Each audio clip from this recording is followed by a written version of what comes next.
Hello student, how are you? I hope you all are happy, safe at your home.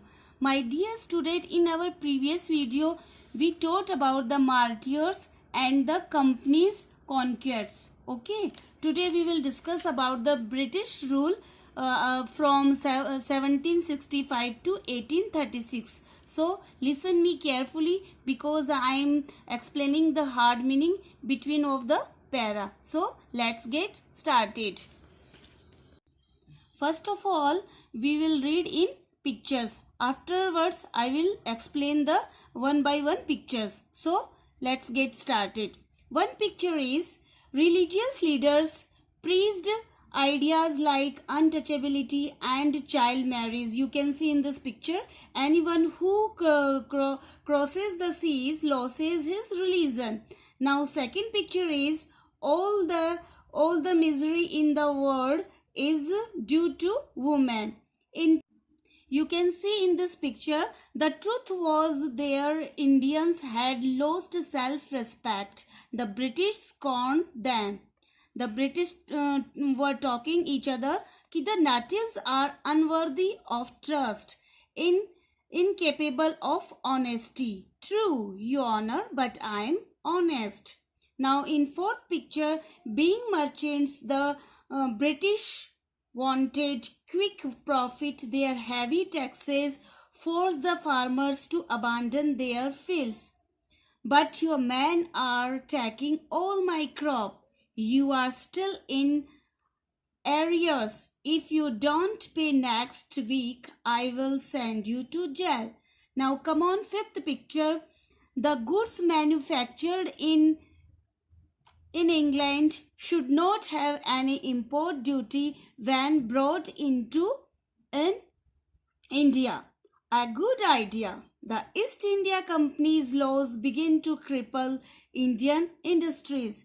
Now come on, sixth picture. The British ingenuity farmers famines followed. Between 1882 and 1836, 15 lakh Indians died of starvation. The British policies ruined the export artisans and their business. Now we will discuss in our written work. Okay, let's see. British rule started from 1765 to 1836. Religious leaders preached ideas like untouchability and child marriage. Religious leaders, dharmik guru. Preached means gave a religious speech. Okay, उपदेश. Ideas, thoughts, vichar. Untouchability, feelings of lower and higher classes. Okay, you can say छुआछूत. Child marriage, it means बाल विवाह. तो जो religious leaders थे उन्होंने उपदेश दिए. आइडियाज लाइक अनटचेबिलिटी, उनके जो विचार थे वो किससे रिलेटेड थे? उनके छुआछूत अनटचेबिलिटी से रिलेटेड थे. और जो चाइल्ड मैरिज थी, बाल विवाह, उनसे रिलेट थे. और वो स्टार्ट होने लग गए अपने उपदेश देने में. Now one can say anyone who crosses the seas loses his religious. Crosses means goes beyond, परे होना. कि उनमें से जो रिलीजियस लीडर्स थे उनमें से कह रहा है कि जो कोई भी इस समुद्र के पार चला जाता है वो अपना धर्म खो देता है. Another said all the misery in the world is due to women. अब वो जो पीड़ित थे वो उनके ऊपर जो टॉलरेशन कर रहे थे, जो अत्याचार कर रहे थे, वो तो ब्रिटिश कर रहे थे. लेकिन जो वहाँ के सिटीजन थे वो अपनी वुमेन को इसके लिए रेस्पॉन्सिबल ठहरा रहे थे. तो उनका कहने का मतलब था कि जितनी भी मिजरी है, ग्रीफ है, ट्रबल है, वो सारे संसार में औरतों के कारण है. क्या ये सही है? नहीं, it's not a true. Now the truth was that Indians had lost self respect. ये ट्रूथ, ये जो सच्चाई थी वो क्या थी? जो इंडियंस थे हैड लॉस्ट सेल्फ रेस्पेक्ट, वो अपना आत्मविश्वास खो चुके थे. That's why they were saying like this way कि the world is due to women, all the misery in the world due to women. इसीलिए वो कह रहे थे कि जितनी भी मिजरी है, ट्रबल है, ग्रीफ है, वो औरतों के कारण है. और रीजन था कि उन्होंने अपना ट्रस्ट खो दिया था, अपना सेल्फ रेस्पेक्ट खो दिया था. द ब्रिटिश scorned them यानी hated, घृणा करते थे. जो ब्रिटिश थे वो अपने इंडियन से घृणा करते थे. Now the natives are unworthy of trust, incapable of honesty.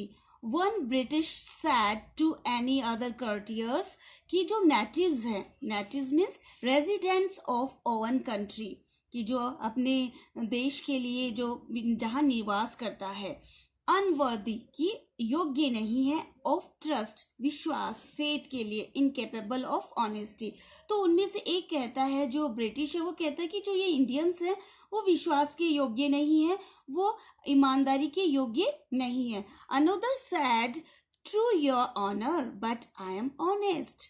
अपना जो एक इंडियन भाई है वो कहता है कि नहीं योर माई लॉर्ड, मैं तो बहुत ईमानदार हूँ. Now, being merchants, the British wanted quick profits. Their heavy taxes forced farmers to abandon their fields. Being merchants as a traders, कि व्यापारी होने के नाते the British wanted quick यानी फास्ट प्रॉफिट्स, कि वो एक मर्चेंट होने, एक ट्रेडर्स होने के नाते जो ब्रिटिश थे वो जल्दी से जल्दी प्रॉफिट चाहते थे. Their heavy taxes forced farmers to abandon their fields.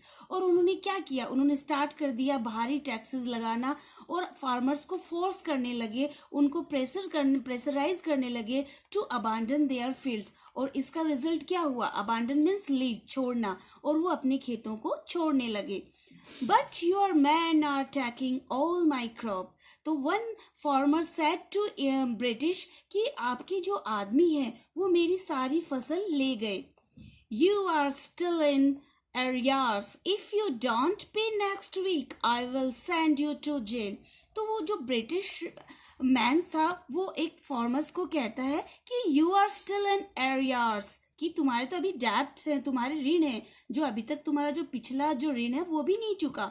If you don't pay next week, अगर तुमने अगले सप्ताह ये नहीं चुकाया, I will send you to jail, मैं तुम्हें जेल भेज दूंगा. The goods manufactured in England should not have any import duty when brought into India. Manufactured means produce या प्रोडक्शन, या you can say assemble, okay, उत्पादन, कि जो माल, goods means माल, जो माल उत्पादित होता था इन इंग्लैंड के अंदर, should not have any import duty. Import duty you can से कस्टम ड्यूटी, निर्यात शुल्क. तो उनसे कोई निर्यात शुल्क नहीं लिया जाता था व्हेन ब्रॉट इनटू इंडिया, कि जब इंडिया में उसको लाया जाता था तो जो ब्रिटिश थे उनका जो गुड्स आता था वहां से, उनके मैन्युफैक्चर पे कोई भी इम्पोर्ट ड्यूटी नहीं लगता था. One said a good idea, ये तो बहुत अच्छा विचार है. The East India Company's laws began to cripple Indian industries. और what the result after this, तो इसका रिजल्ट ये हुआ कि जो ईस्ट इंडिया कंपनी के जो लॉज थे, कानून थे, उन्होंने स्टार्ट कर दिया, बिगिन कर दिया टू क्रिपल. क्रिपल मीन्स होता है डिसेबल या वीकेन, यू कैन से अपंग इंडियन इंडस्ट्री. अपनी जो भारतीय इंडस्ट्रीज थी उनको अपंग बना दिया, कमजोर बना दिया. So the result is inevitably means unavoidably famines followed. Famines means acute shortage of food, अकाल. ओके, तो इसका रिजल्ट क्या हुआ कि दुर्भाग्यवश अकाल हो गया, अकाल गिर गया बिटवीन 1822 एंड 1836. और ये जो फैमिन था कब हुआ, 1822 और 1836. 15 lakh Indians died of starvation. Starvation means death due to hunger. भूख से मर जाना, यू कैन से भूखमरी. तो जो अपने 15 लाख जो इंडियंस थे वो भूख से मर गए. The British policies ruined the expert artisans and their business. और जो ब्रिटिश की जो पॉलिसीज थी, पॉलिसीज यू कैन से गवर्निंग प्रिंसिपल्स, कि जो उनके द्वारा चलाए गए जो सिद्धांत थे उनकी वजह से र्यून्ड यू कैन से डिस्ट्रॉयड, नष्ट हो गए. एक्सपर्ट स्किल्ड आर्टिशियंस, कि जो अपने परंपरागत जो आर्टिशियंस थे, आर्टिशियंस यू कैन से person skilled in handicrafts etcetera, कि जो हमारे इंडियन आर्टिशियंस थे उनकी ब्रिटिश पॉलिसीज की वजह से डिस्ट्रॉय हो गई, और उनका इस वजह से उनका बिजनेस भी डिस्ट्रॉय हो गया. So my dear student, third our pictoriations description is completed. Now we will discuss the question answer of this. Now start. Now first question is, who preached the ideas like untouchability and child marriage? कि किसने उपदेश दिए ऐसे विचारों के बारे में, छुआछूत और बाल विवाह के बारे में? So answer is religious leaders preached the ideas like untouchability and child marriage. तो जो धार्मिक गुरु थे उन्होंने preached किया, उपदेश दिया. Now second question is, who said anyone who crosses the seas loses his religions? कि जो कोई भी समुद्र के पार जाता है वो अपना धर्म खो देता है. Now reply quickly. Okay, answer is religious leaders said anyone who crosses the seas loses his religion. कि जो धार्मिक गुरु थे उन्होंने ही ऐसा कहा था. Now third question is, who said that natives were unworthy of trust?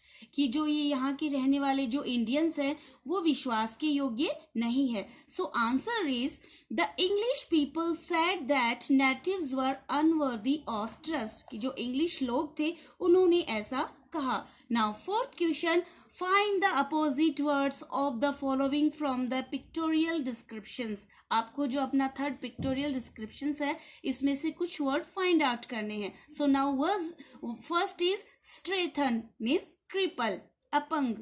Dishonesty, answer is honesty. So my dear student, our third pictorial description is completed with question answer. So you have to write word meaning with question answer in your fair notebook. Till now, have a nice day.